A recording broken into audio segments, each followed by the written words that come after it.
Welcome to the Sponsored Rider Club podcast, your guide to motorsports sponsorship. Here's your host, Josh Weesey. Welcome, everybody, to this episode of the Sponsored Rider Club podcast live experience, which is powered by 4Wheel Parts. I'm excited to bring this show to you today because, one, we're live on Facebook and Instagram, which is always a good time. And two, we're going to talk about something that's very critical to your 2020 campaign for sponsorship, and that is goal setting. And in general, goal setting is super important, but we're going to talk about some details for how to get started if you haven't already done it. Looks like we got Rohan joining from Australia. What's up? Travis is on. Let's see, we got Sarah Frost, Nomad Overland, Gary. Ooh, that's a long name. I can't read all that right now, but glad to have everybody on here right now. If I think about one of the most important things that you can do in life, it is goal setting. Travis knows about this. We've talked about this before with him on. It's not the first time we've covered goal setting in the show, but it is time for a refresher on it because this is that time of year. Look, if you've already got all your goals mapped out for 2020 and beyond, like high five, internet high five for you. I'll internet high five Instagram too. That's awesome, right? It's super critical. I don't have my updated 2020 plan done personally right now. I tend to do that. So I am a little bit behind, but I've got my couple of years already kind of mapped out. It's just a matter of tweaking those things, improving them, making them a little bit better, more clear, updating them. And yeah. I'm going to walk through a couple examples, though, here of ways that you might incorporate goal setting or start the goal setting process if you haven't already done it. And if I look at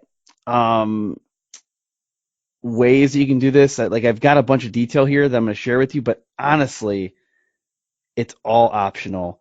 The only thing that I'm going to tell you right now that I need you to do, I need you to commit to this, is write it down. I guess first I should say do it.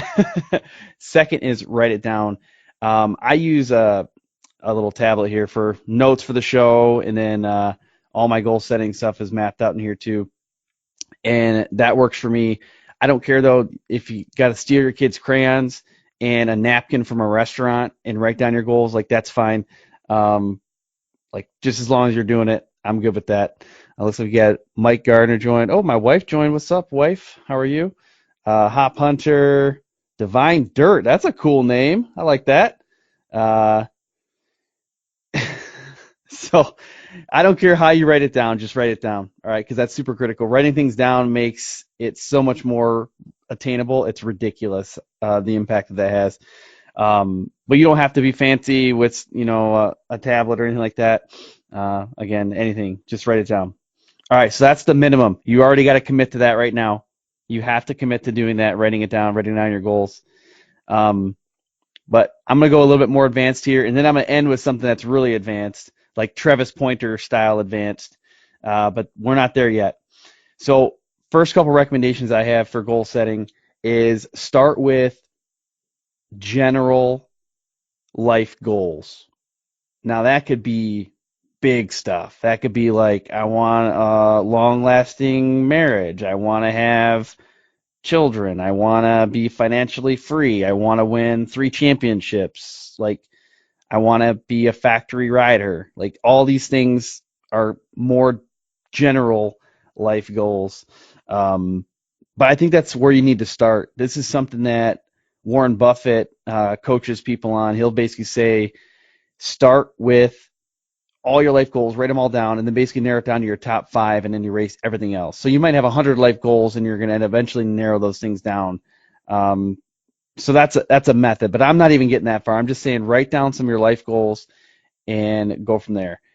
The next phase of this is to start breaking those down into like categories or buckets, essentially classifying each one of those things.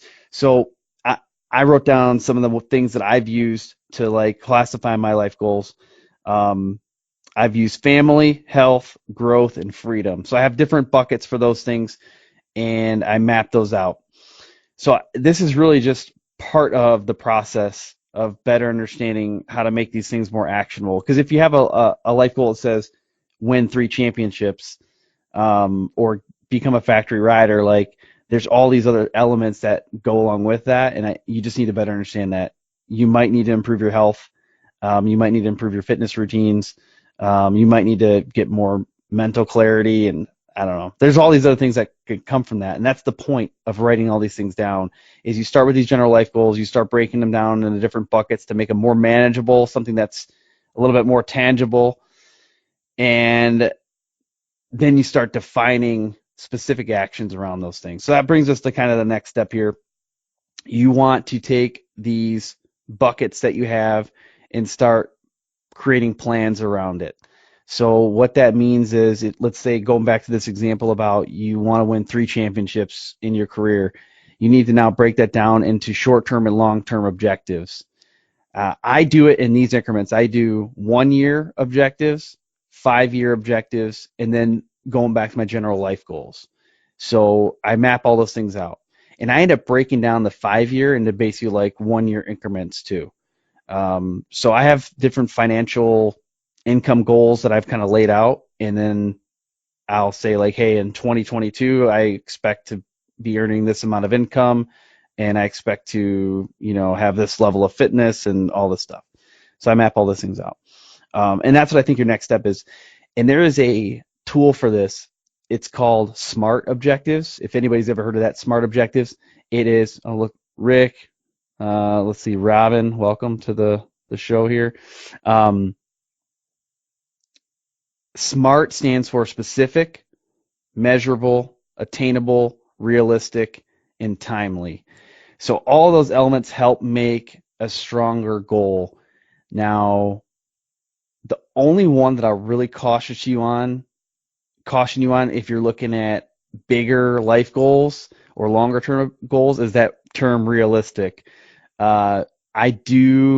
I personally prefer to have a goal that's unrealistic or maybe unattainable for the longer term stuff to maybe push me to take more aggressive actions in the short term. But if you're going to be super discouraged by not meeting some relatively unrealistic goal, then I got to caution you against that as well. So it depends on you. It's how you react to these types of things, how you're motivated. Make your own choice.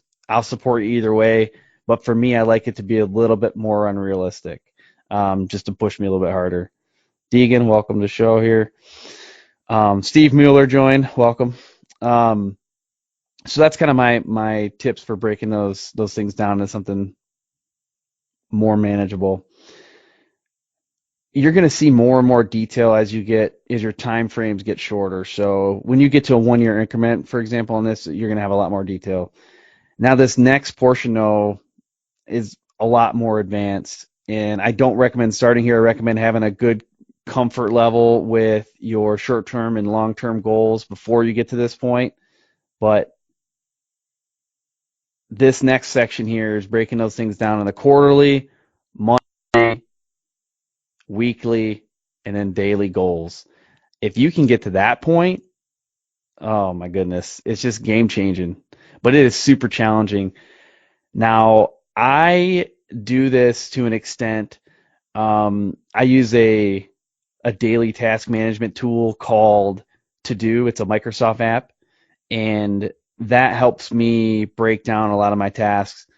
Now, I don't in all cases have them defined as quarterly or whatnot, but I know that, let's say, if I want to become a factory rider, I know that I would need to break that down and to say, hey, every quarter I need to, or in Q1 of 2020, I need to reach out to at least 2 factory representatives or gain their contact information. And maybe it narrows down to you would do that in the 3rd week. And in order to do that in the 3rd week, in the 1st week, or in the 1st day, you need to get someone's contact information. So like your quarterly goal might be to contact 2 people, but a daily goal might be obtain contact information for 1 person. So that's just a way to kind of break those things down. Essentially, what this is all about is if you have a long-term goal and you don't have some sort of daily action tied to it, it's less likely you'll achieve it. So if you want to win a championship in the next, 3 or 4 years, and you're not starting to practice tomorrow, you might be putting yourself in a bad situation. Oh, looks like our latest guest just joined too, Brennan Shermer. So he was just featured on episode 203. He is a United States Navy veteran, and he suffered through some PTSD, like many of our veterans do.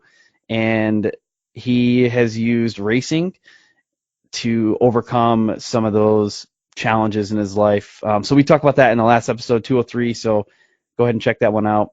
So yeah, thanks, Brendan, for coming on the show and sharing your story. I know it's a tough thing to talk about sometimes. I appreciate you doing it. All right, so I hit on a lot of what I wanted to cover today. There's one last thing that I kind of want to discuss with you to help you with the brainstorming part, and that's called mind mapping. So mind mapping is where you start with some central idea and you start drawing out just whatever comes to your mind beyond that. So let's say you start off with something that says general goals or life goals. And it starts as just like this blob. I'm actually going to show you a picture of it here. For the folks that are listening to audio only, you're not going to be able to see this, but I'll try to describe it once I pull it up. So I've got this kind of a nasty looking picture here. This is a mind map. So hopefully you can see it, mind map. So it's a little bit crazy, but essentially what it says is, hey, there's me, established 1986. That's when I was born. And I've got all these other like things that shoot off of it, things that I want to learn. Some of them are pretty generic, like successful business, right? That's pretty generic, but I put it on there. Healthy, happiness. Oh my goodness gracious. I'm going to zoom in on this, guys. I did not realize this until today. That says Ford Raptor. And for people who don't know this, and the fact that what I'm wearing right now, I have an outfit that my dad got me for Christmas. It is a Ford Raptor hat and a Ford Raptor hoodie, all matching, all white with black accents, just like my truck is. But I can check that off the list. But I've got all these things written out here, and I basically, when I started this, I did this in 2017. So I've got 1986 to 2016 as the things that I felt like I'd already accomplished. So that's like written on the top half of my mind map. And on the bottom half of the mind map is things that I want to do or other stuff that I want to attain over time. So that's just a way you can kind of work through those things. If you need help with it, just Google mind map, or there's plenty of goal setting software out there or other people out there that can help you with goal setting. But if you got questions, you can always reach out to me on any of the social medias or shoot me an email, josh@sponsoredriderclubpodcast.com. You can also head over to the website. We've got a contact page on there.